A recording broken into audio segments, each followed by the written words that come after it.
And I'm exercising urine therapy as we're going. Yeah, that looks yummy. Apparently good for my immune system and somehow makes me sexually aroused. I don't know Oh, that it's supposed to do that. well, hey, that's a plus, right? It has So, to be room temperature, right? It can't be any other temperature for it to really activate, right? It's like it yeah, has to be your yeah, core temp. that's the story I go with. I let it cool down from body temperature to room temperature for 20 minutes. Otherwise, it just tastes like piss. Well, Hey.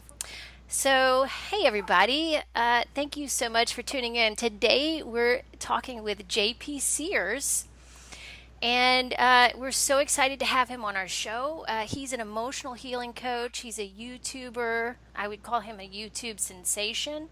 He's an author, an international teacher. He speaks at events. He's a world traveler. He's a curious student of life. His work empowers people to live more meaningful lives. JP is the author of How to Be Ultra Spiritual, and I have his book right here. I don't know if you can see that. And I've been reading it. It's really cool. We can talk more about that. And let's see, he's active with his online videos. If you guys haven't been able, if you're not really familiar with JP, he has these really fun, very funny, sarcastic videos, a series called The Ultra Spiritual Life. I highly recommend you check them out because they are just, some of them are so funny.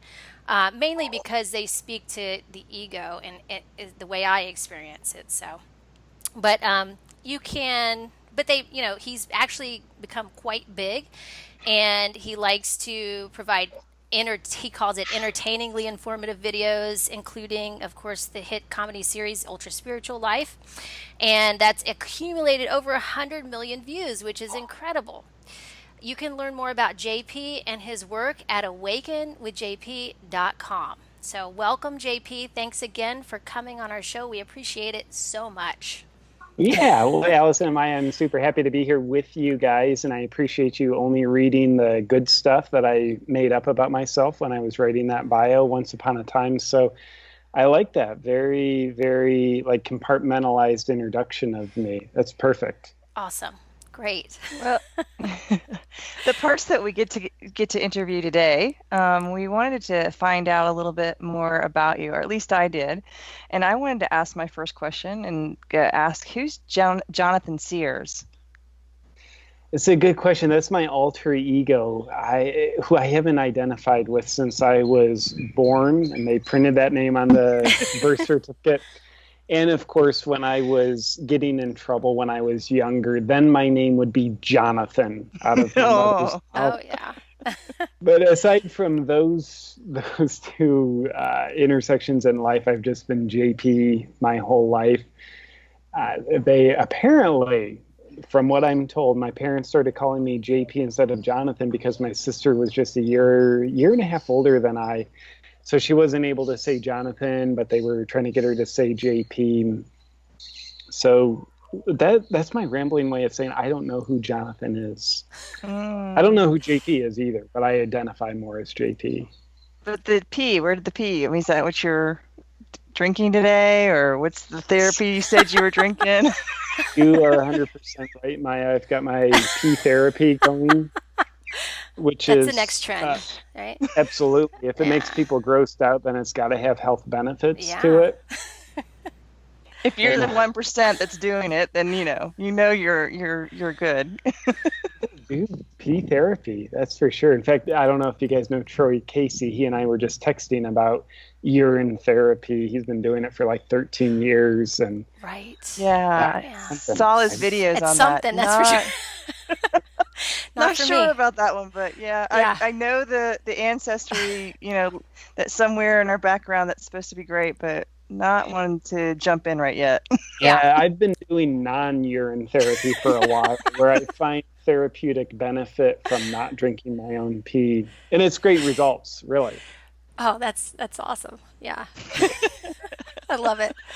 So I wanted to also just give the audience like an idea of how we originally connected with you, JP. Like, I'll share my experience first, if that's okay with you guys. I took my first Czech course, and JP was my teacher, and yeah, it was really. I don't know. I walked in. I was a stay-at-home mom, for about 3 or 4 years, and I was all nervous about the class. And I walked in, and JP was like, "It's okay." He had a very calming voice, and it just kind of put me like at, I was just very much at ease as soon as I walked in. So I kind of remember that, and I'm like, ever since then, I was like, oh, okay. Like, you don't have to speed through life. You don't have to, everything doesn't have to be super fast. You know, take a second to breathe. And I just kind of always remember that moment. So that's my that's my Yeah, experience with JP when I first met him. And you're and I very, remember. very true to yourself too, as from what I experienced too. So Oh, well, thank you. The yeah. urine therapy helps me be true to myself.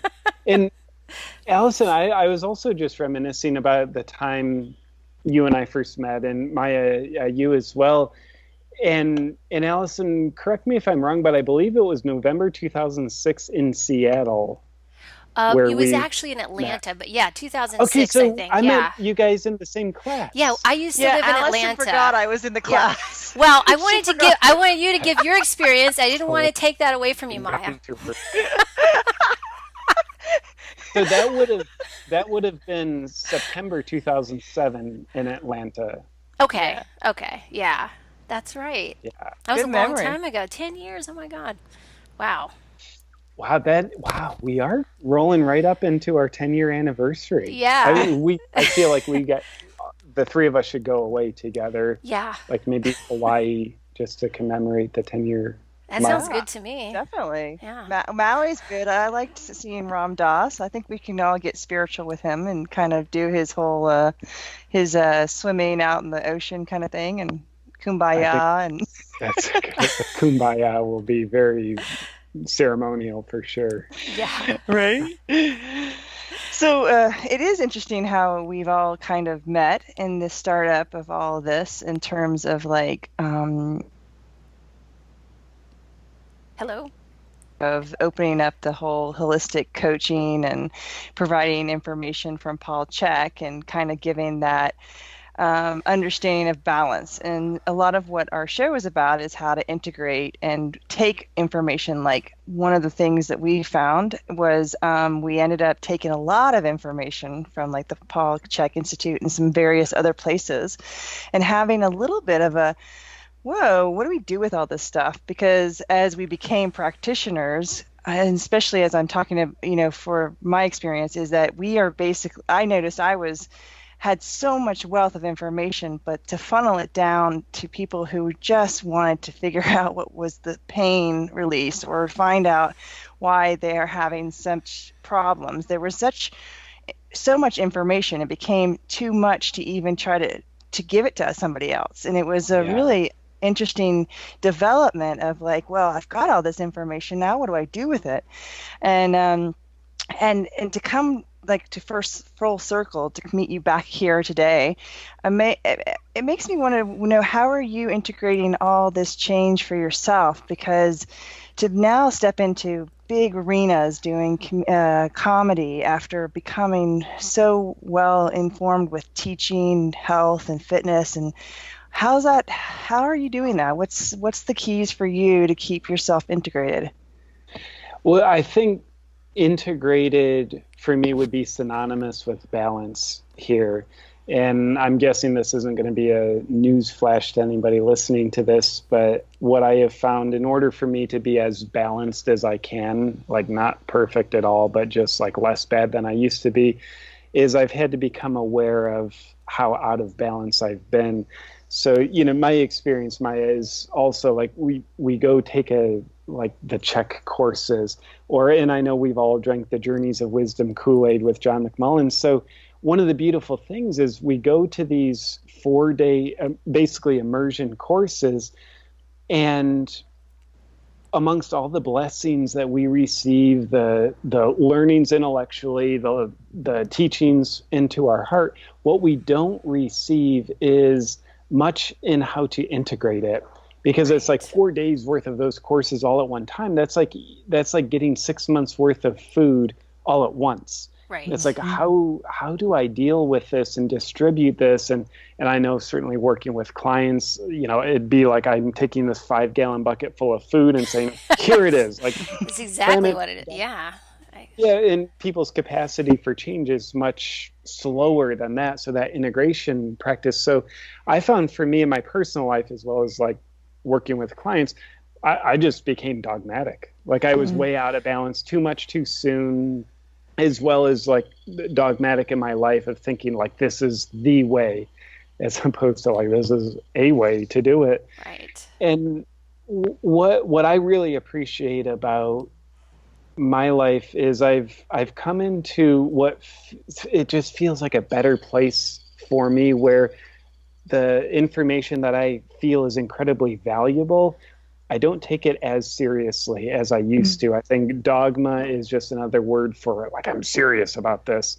There's always a delusional sense of certainty that comes with that.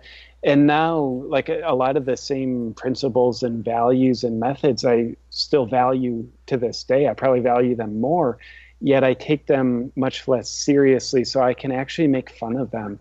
And I can see the shortcomings of them, which helps me better see their gifts. So that to me makes me feel more integrated, rather than just to the extreme of being really like certain and serious.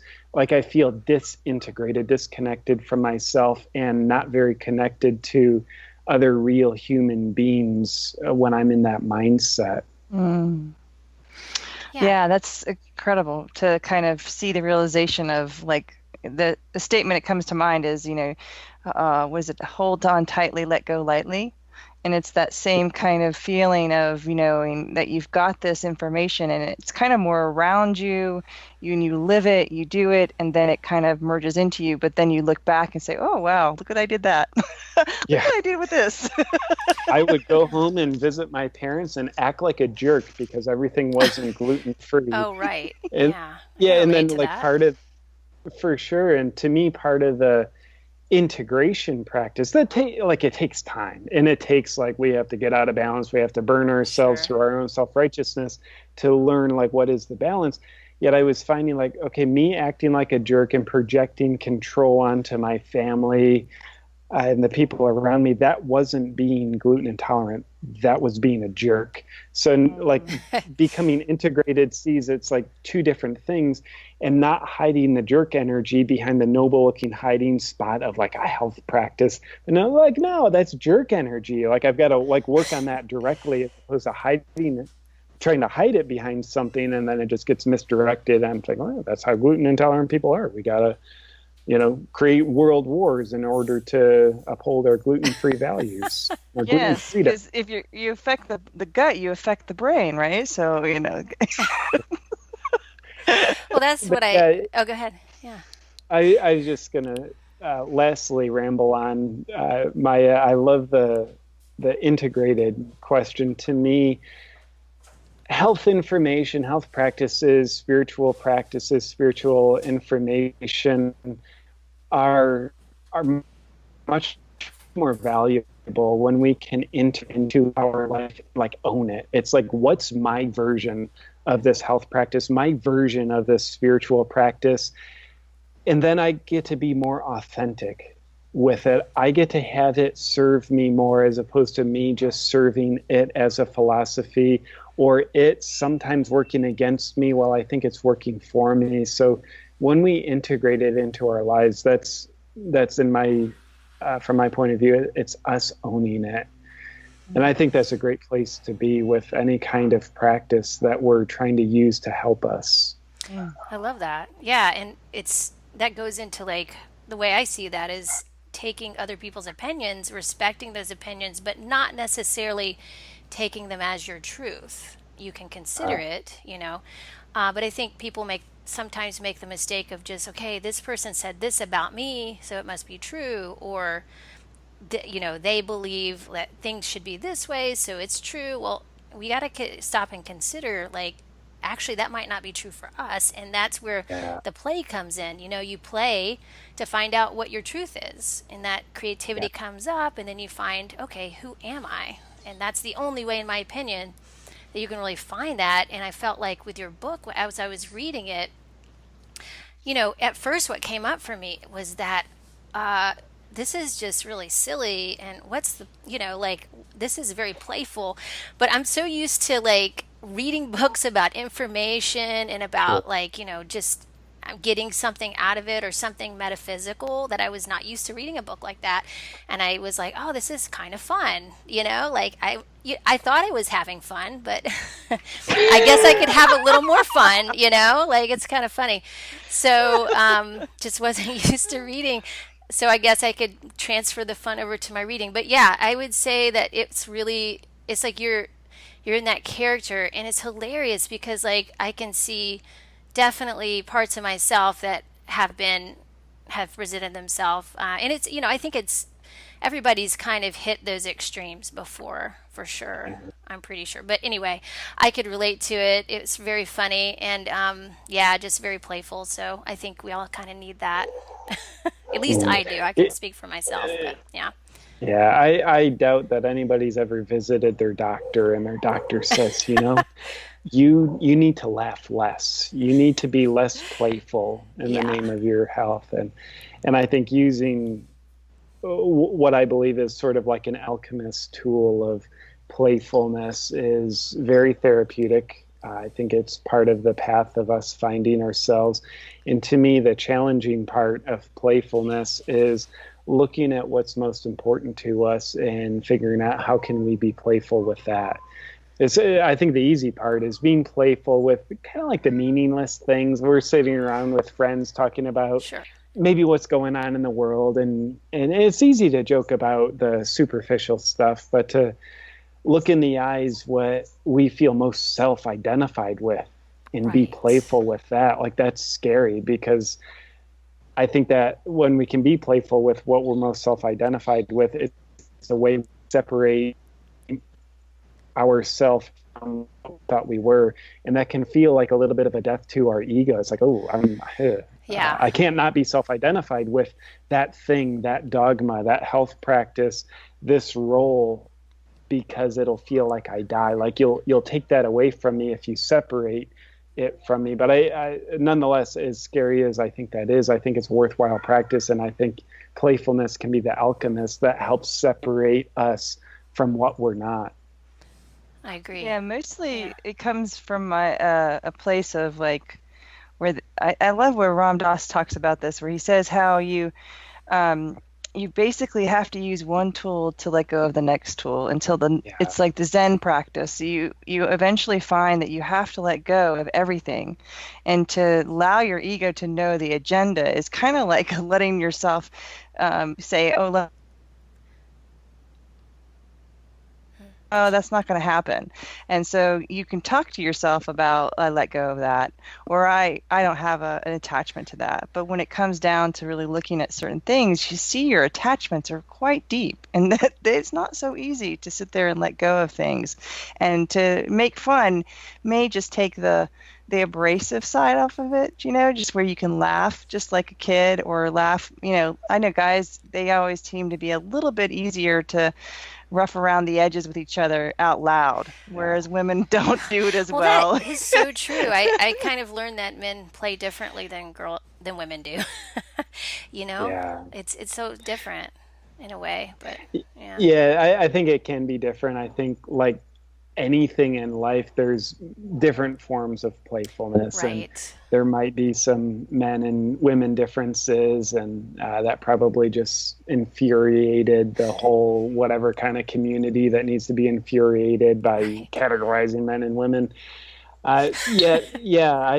Regardless of what angle of playfulness, whether it's sort of roughhousing playfulness or satire or slapstick, there's a lot of beautiful ways to be playful. It's just like food. There's a lot of beautiful flavors to experience.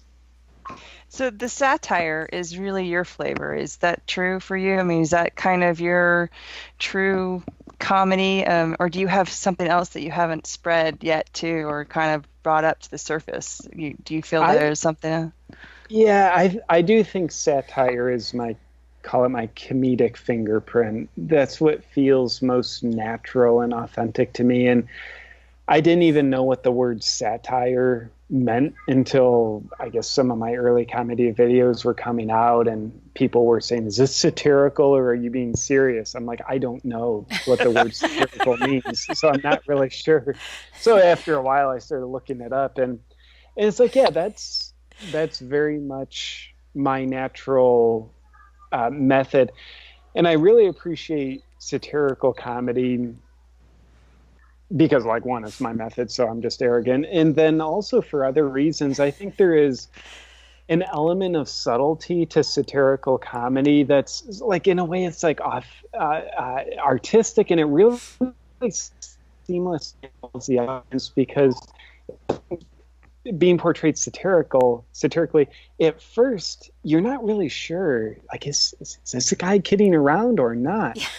So I love that subtle component as opposed to like slapstick comedy where it's just so obvious, like everything's just being exaggerated, there's no question about it. So I like that little essence of mystery involved in satirical comedy. And then also when the comedian, if you will, we'll call him that, I think I'm talking about myself in the third person at this point, when the comedian is exercising the art of satire, it further involves the audience, because the comedian doesn't come out and say what he thinks is true or what the deal is. The comedian is just essentially slicing with a sword through I would call it the psychological untruth. So he doesn't come out and say, here's what's true. He says, let me slice through all the delusions around the subject matter. So the audience is left having to think for themselves, like, okay, if I consider all this stuff that he just sliced away, poked holes in, is not true, what is true? Right. And the audience has to come from the audience member, or they get to be confused, like, I don't know what's true anymore, which I think is a great place to be. We're relatively less attached to the truth we once held. So I like that. To me, satire is a way of really respecting the inner wisdom of the viewer of the comedy, rather than essentially telling them what to think. Or just making fun without really having any kind of point, but just to make fun of somebody else, of like you get into those ones that are easier to hear comedians come across with this, just let's make fun of something, because it's obvious. But this is kind of a creative step of authenticism, I guess is a word. I don't know if that's a word, but I'm going to make it a word. It is now. Because in what I'm hearing you say is like, it really is a tool for people to check and see where they're caught up and have to say, oh, didn't know I really thought about that like that, Yeah, that's my delusional point of view. And a few minutes ago, Maja, you mentioned, I think you were quoting Ram Dass, so I'd like to quote Maja, who was quoting Ram Dass. And Allison, pretty soon I'm going to ask you to quote me, quoting Maja, quoting Ram Dass. When you said the purpose of a tool is to help you let go of one tool. So like we need another tool to let go of a previous tool, and let's not get too attached to the new tool, because pretty soon we'll need yet a newer tool to help us let go of that tool. So to me, satire sort of fits that. It's a way of helping us let go of what was a tool for us. And the tool might be a belief system, it might be a practice. And I think anytime we start worshiping what we're not, like, tools, we start worshiping those, it's like we make that the destination. But here's the reminder through satire or a weirdo named Ram Dass that says, I let go of that. So I think satire can help us let go of something that probably once upon a time served us really well.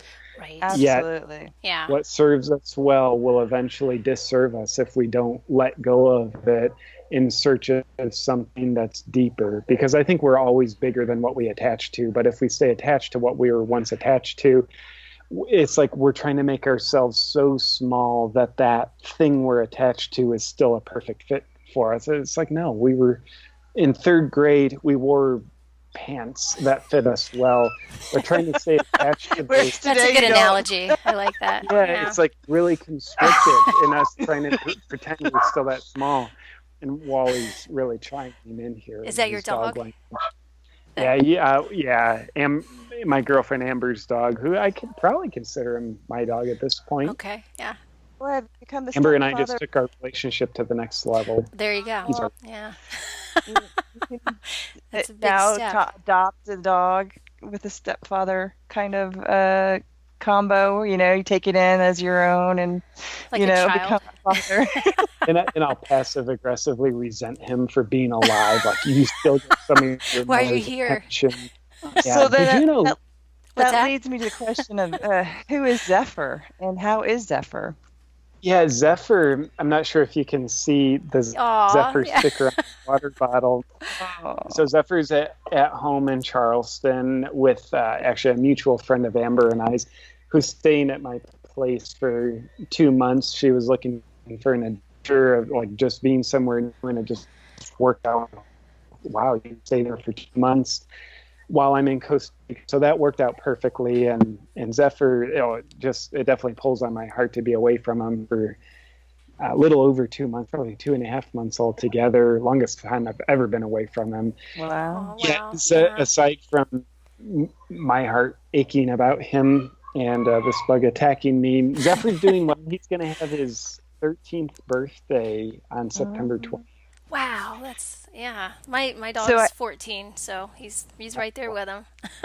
Yeah. I had heard he had been a little sick recently, and I had side note here. I sent you some information about mushrooms and the certain fungi perfecti. It's the things that we use to help our dog who had cancer.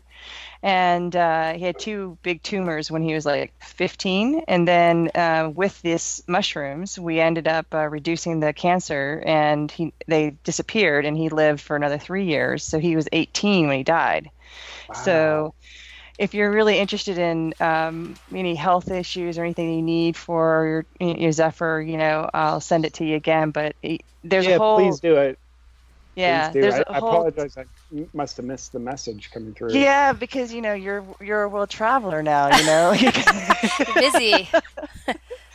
Which is the other question I'm asking is myself is like, what can you tell to our listeners about the steps that if they were to try to follow you in their steps of turning into such a sensation on YouTube and becoming well known and viewerships increasing and having all these events, what would you say have been the trials and tribulations and the joys of all this creation that you've created?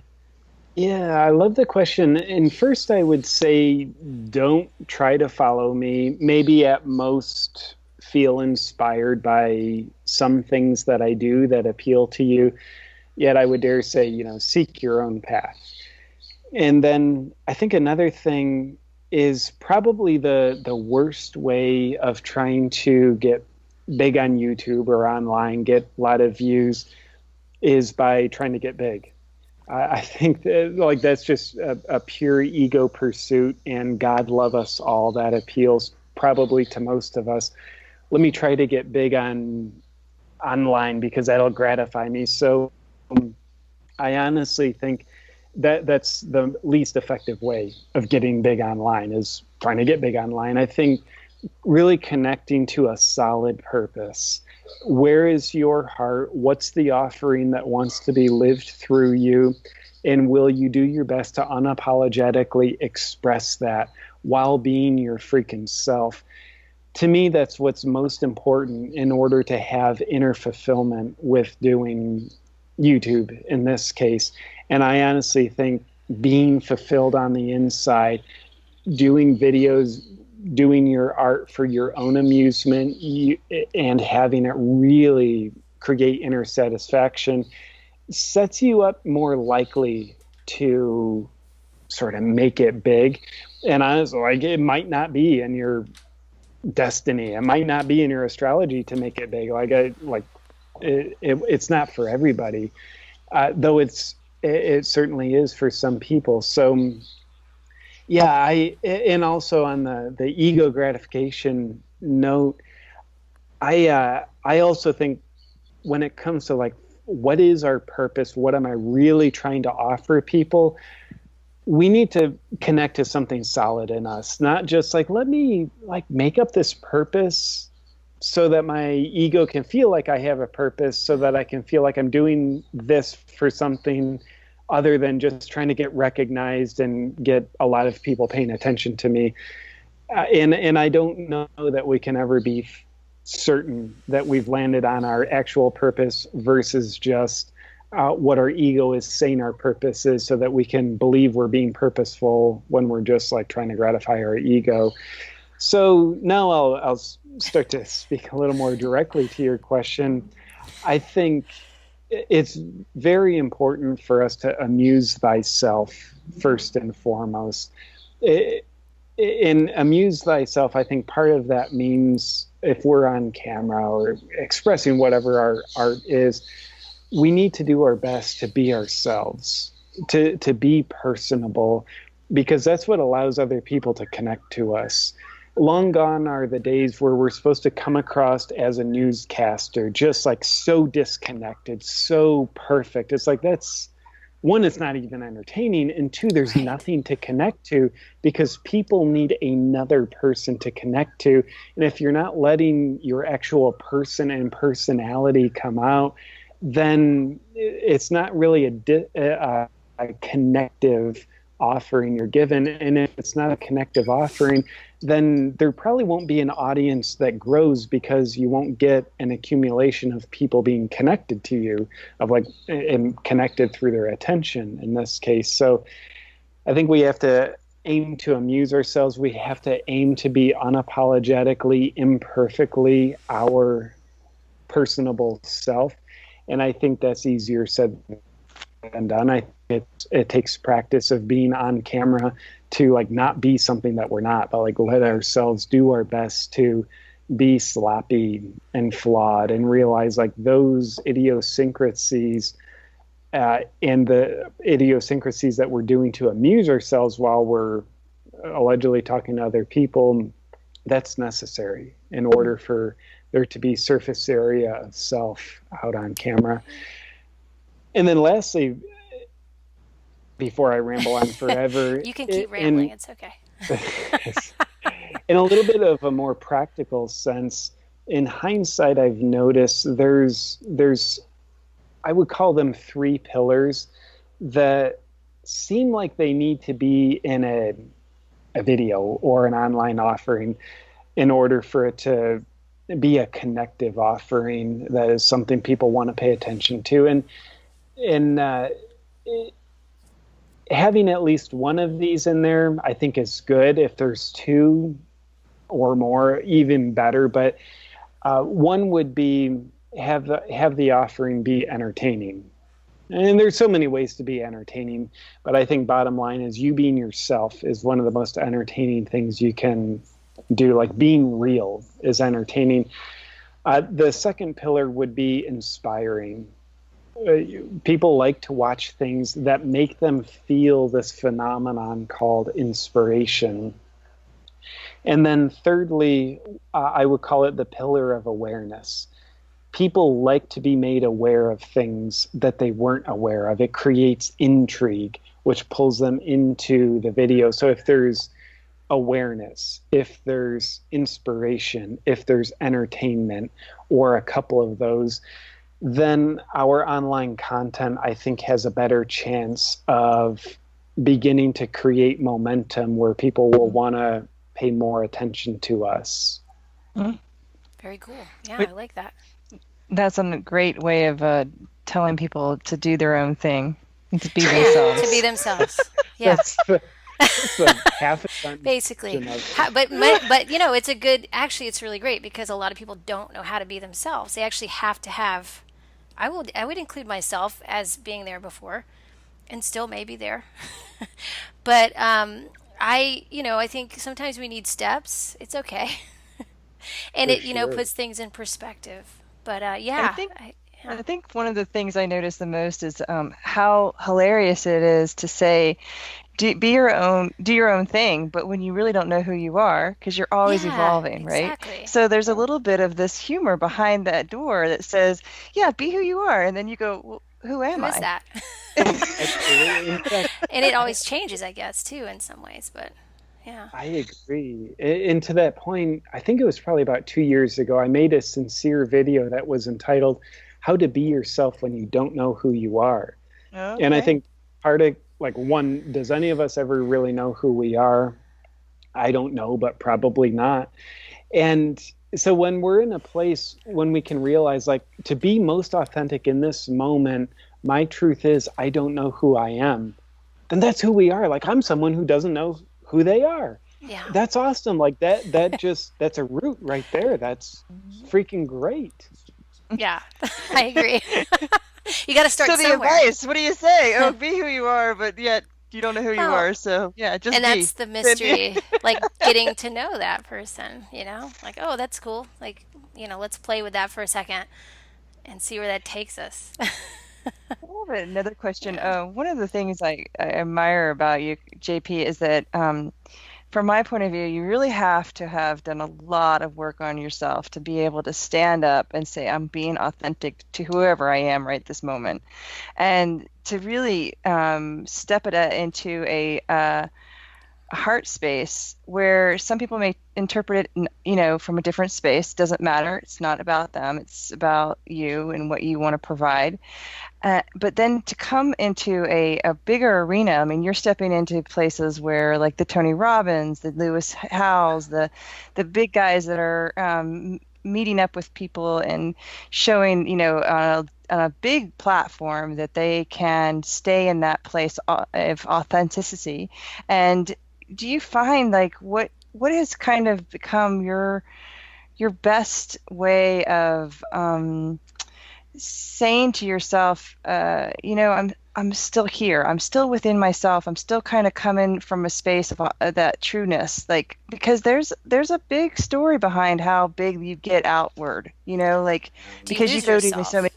Right? you Is that do what you're all saying? the Yeah. interview, you do all these interviewing, you do all these performances, some things can get lost. So how do For you center sure. that? Yeah.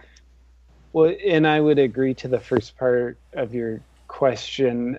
I or what comes up for me about that is I am incredibly grateful that I would call it 13 dedicated years of self work before I started to get any level of recognition.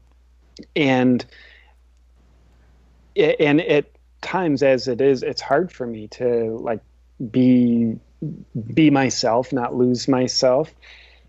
And honestly, I wouldn't wish it on my worst enemy for someone to get a lot of recognition without a solid Oh, foundation of right. self. It might be gratifying for a little while, yet there is a reason why celebrities kill themselves at times. There's a reason why child prodigies, Justin Bieber, will act in really uh, uh, horrible ways, like spitting on fans and just incredibly self-righteous. And I don't know this, I'm projecting an opinion onto someone like that, that they are in one of the worst states of suffering, which is being disconnected from themselves because they don't know who they are, because they've seen millions of people have an impression of who they are, and then they've been hypnotically tantalized by starting to believe I am who I think other people think I am, which has nothing to do with who they really are. But then they start self-identifying with who other people think they are, and that is a very lethal way of losing oneself and being disconnected from oneself. I think is the worst suffering we can encounter. So you see people acting out because it's torture. They don't know how to get out of it. That's why, like, a child who's being tortured, like, the child's not allowed to play. Eventually, they're going to start throwing temper tantrums. So that's what some of these, adult celebrities do who are still stuck in, I think, an early childhood state of feeling disconnected from themselves. So one of the things that's important to me to be as balanced as I possibly can be is to constantly remind myself that I'm not who other people think I am. And to remind myself I too poop out of my butt. I have my opinions and my opinions. And then I think another thing that's important to me is to do my best to be of service to the message that wants to live through me. That message, like it might, like I call it, like being in a monogamous relationship with my creative muse. Oh, right. So it might come in the form of like, I'm inspired to speak to this message and do that through this video or whatever it is. And I think the message that wants to live through me is always going to be a solid anchor into my authenticity, because I think it's bigger than me. So if I can do my best to be of service to that message that wants to live through me, and do my best to not compromise to something that I think this will appeal to people more, but to hold my course steady on the North Star of the message that wants to be voiced through me, then I think that's an important way of staying true to myself. And I think maybe a third component of being true to myself is to do my best to be aware when I'm losing myself and not being true to myself. And something that came up for me probably about a year ago, it was when my book was in the pre-publication phase. So I don't know, 8 months before it came out. But I started to make a lot of like great friends who were best-selling authors and just wonderful people. Yet some of them like have objectives that aren't my objectives. And they start just giving me all this amazing advice. JP, here's what you got to do to get your book on the New York Times bestseller list, and all these strategies. And it was great advice, and it was terrible for me.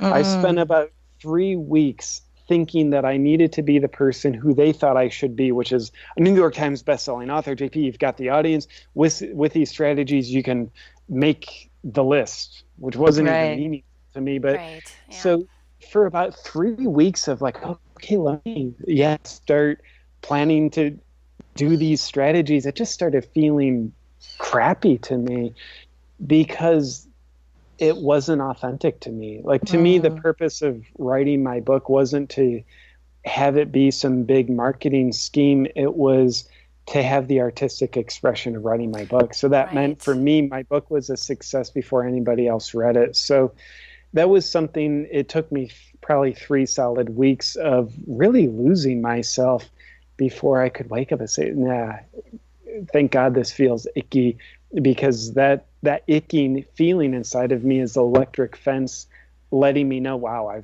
I've really wandered outside the boundaries of being me and being true to me. I appreciate that you say that, because I've come across similar issues of feeling icky about certain marketing strategies, and they're kind of put out there as like, this is the only way. But what I've discovered, and then so I just stopped marketing, so forget it, but then I came back around to it. I'm like, well, I have to do this because, I want the people who need to see this to see it, or who want to see it, or who want to share see what I have to share, see it. So I have been realizing, and I think through some of your stuff too, just to not, some of your videos make fun of some of those marketing strategies, which I really appreciate, but I think some of them really do work, but you've got to find the right strategy for yourself. So some of them really work for some people, but they may not work for me, but others may work for me. So I think that's kind of where people have to realize that, you don't have to do something you feel icky about, Yeah. And I agree 100%. I think ickiness is almost like a universal feeling that says, oh, I'm out of alignment with myself. So that might mean like this strategy, this practice isn't for me, just like you mentioned. And it also might mean like, well, or this strategy is for me, but how I'm using it needs to change, or why I'm using it needs to change. But there's something to get our attention through the great messenger called ickiness. Yeah, exactly. Well, and being I think comfortable with it, that's I a new think video is for you. right. Ickiness. But I think being Um, comfortable with it also is gonna bring it out to the people who want to see it too, or Yeah. who need to see it. If you're not comfortable with it, people are gonna see that. So, Uh, yeah, Which goes back to just if it's so hard to do, if it's so like there's so much tension or there's just no, there, you can't figure out how to make it easy, right? Usually that's an alignment thing. I mean, most things they're going to be perfect for you or just going to be like stepping a step ahead of yourself, like just one step ahead, a very small step. And there's always this progress of just like, oh, I did that very easily. But when there's something really yeah. hard in your way and you're trying to like maneuver this big boulder, it's then that, a part of you that's really kind of coming out and saying, this may not be for you. Pay attention. Yeah, I used to call everything self-sabotage. Like if something's not working smoothly, it's self-sabotage. And like self-sabotage is such a real phenomenon, and there's so much depth we can find about ourselves through investigating self-sabotage. And also like I'm realizing like also one of the reasons why things might not be moving smoothly, and I think it's a very common reason, is this is out of alignment with me. And I look back at a lot yes, of times in my life where I was just trying to do something. I'm like, what am I self-sabotaging? Like I'm maybe procrastinating, maybe just like not bringing my full self to it. And I would just, okay, I'm self-sabotaging. What's the deal? And now looking back, it's like, yeah, I was out of alignment with myself. I wasn't self-sabotaging. I was like selfing. I was like not doing something that was going to take me out of myself. So I Mm, think yeah, there's like a dualistic consideration when something's not working well for us. Am I self-sabotaging? And like we really might be. I think all people self-sabotage. And then the other question is, am I out of alignment with myself?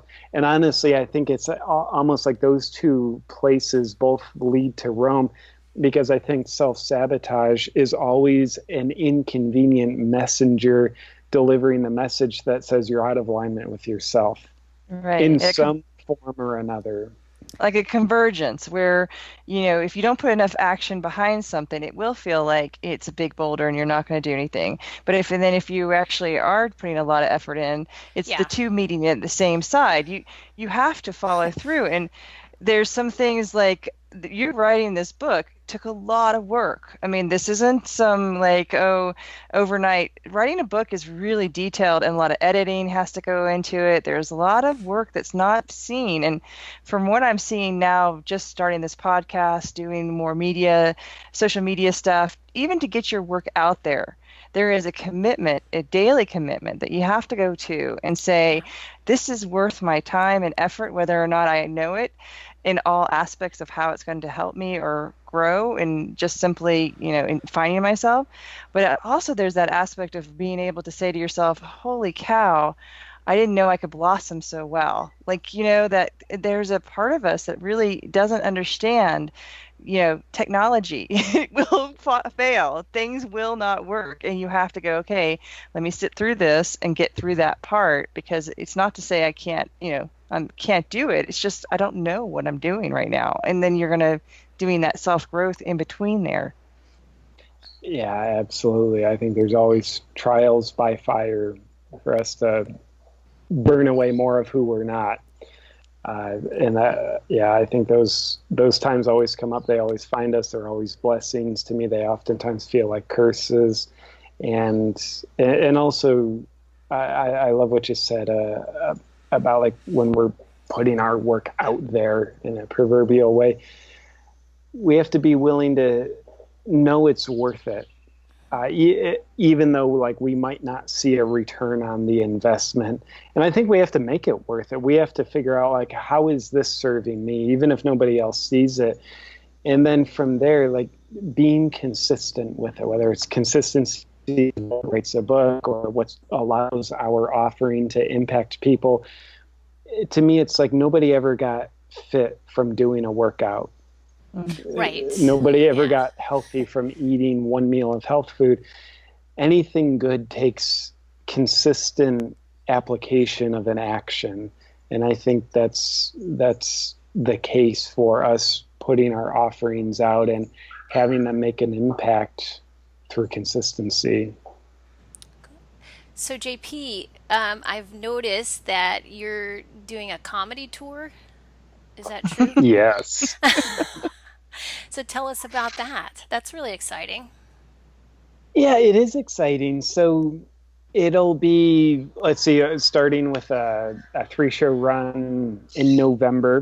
Where will I be? Boston, Brooklyn, and Washington, D.C. So yeah, it'll be me showing up and me doing my version of comedy. And of course, there will be some musings of my heart worked in there. But I love working with audiences, and even more so, I love working with audiences who appreciate me. It's like, wow, we're starting off the evening already basically as a family. So it's a really magical experience from my point of view. And I love to be able to just experience this beautiful dance with a bunch of people who, for some reason, are drawn to my work. That's awesome.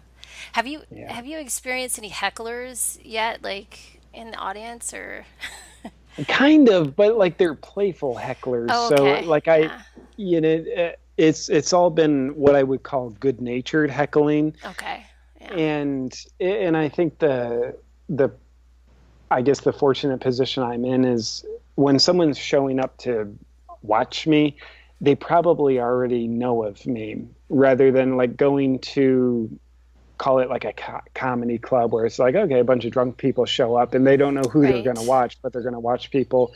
So it's pretty much good-natured heckling, where to me it's actually, when that happens, within reason, I'll acknowledge some of it and use the heckling as a springboard to spontaneously heckle them back and just have a good spontaneous interaction. So that's cool. It's fun when it happens. Yeah, that's awesome. You had said in an interview that you had awoken to this part of you that wanted to be a more comedian type, with you being able to say hi and allowing that part out. What was the comedians that you followed? Who were you mostly like drawn to when you listened to someone?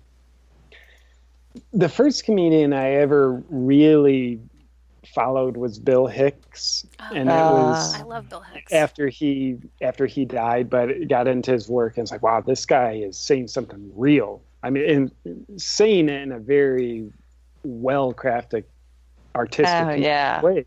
But it's like, and that's saying something real. Wow. And I think Dave Chappelle is another amazing comedic genius. Oh, yeah. So there aren't too many comedians that I really follow, but those would be a couple of them. And I think actually Louis C.K., I have to throw his name out there. I think he's someone who is not only a great comedian, but he says something real too. Yeah. Those are good. Yeah, they're all great.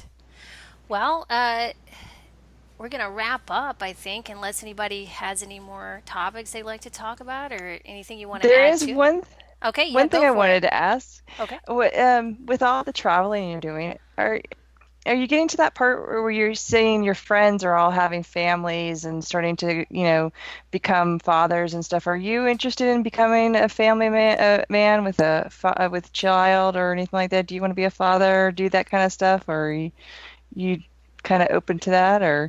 Yeah, it's weird. Since I've gotten into my relationship with Amber, it started in January, that's when that possibility started to be considered. Before that, I was like, no kids ever. Like, never. Yeah. But, there's something to be said about having the right chemistry with the right person, where, like, I'm not at all thinking like I'd like to start like having a family right now, but it's something when the time's right or the right time finds you. I know sometimes it's like not so much under our control.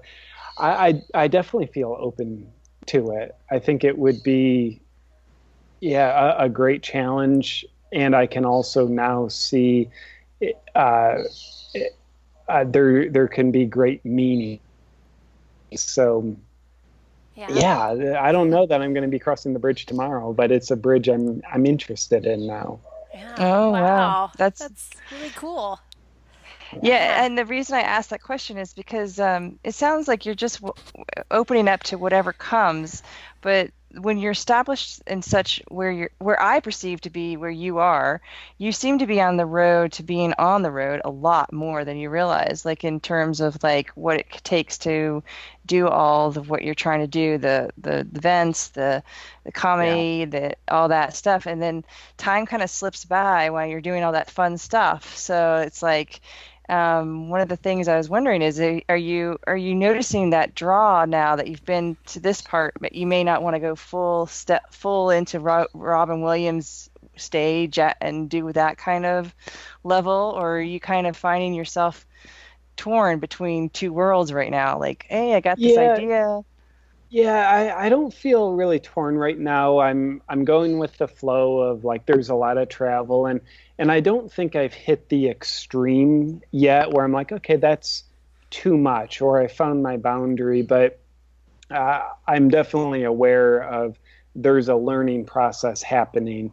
And I think what my balance is 2 years from now will look probably different than right now. I think 2 years from now, I'll look back and say, like, I was out of balance then. I was just like, saying yes to anything that was falling good. But I think I'll be more selective and more intentional with when I'm willing to travel in the future. So I'm guessing that'll come. Okay. Oh, cool. Yeah. Well, I was going to mention something, but Maja, have you told JP about Bob's video? I think I sent it to him, but I don't know if he ever saw it. I don't think I. Well, what video? Bob decided he's going to do a version of called JJ Beers, and he did a version. I can send it to you. It's again. pretty funny, actually. It's a video of he's ultra sensual, and he's one of the so somebody has done a satire of your satire, basically. Exactly. Finally, someone had to do it. That's the key of importance, right? When you can be, turned on, and then someone starts doing that kind of satire on you, because everything, like SNL made a humongous business out of doing that to everyone, right? So you've reached a pinnacle. I'm honored. Please tell Bob. At least maybe I'll have to watch it before I say I'm honored. But no, that's awesome. I can't wait to check that out. Oh man, it's really funny. Okay, well, if anybody has anything else to add, go for it. If not, no further questions. No further questions or statements, Your Honor. But thank you, Allison, for having me on. I appreciate you both. Yeah, thank you for coming on the show. And I'm going to just say, check out JP's book, How to Be Ultra Spiritual. I'll leave a link on YouTube and on the website as well. JP has a free gift for everyone. It's a PDF. And if you want to download the PDF, it's called 7 Ways to Be More Spiritual Than Your Friends. And if you want to download it, you can go to pureenergypdx.com and there'll be a landing, or it'll be with his podcast information. You can download it there. As well, I'll put a link on YouTube too. So I think that's about it. And JP, you can find him at awakenwithjp.com. Definitely check out his videos. And if you can, try to check out his schedule on the road and see him live. I have, and it's really awesome. It's a different experience, so I highly recommend. Thank you. Yeah. So thank you so much. Good to see you, JP. Yeah, it's so great to see you, JP. Good to see you guys. Thanks. Bye. All right. Bye-bye. Bye.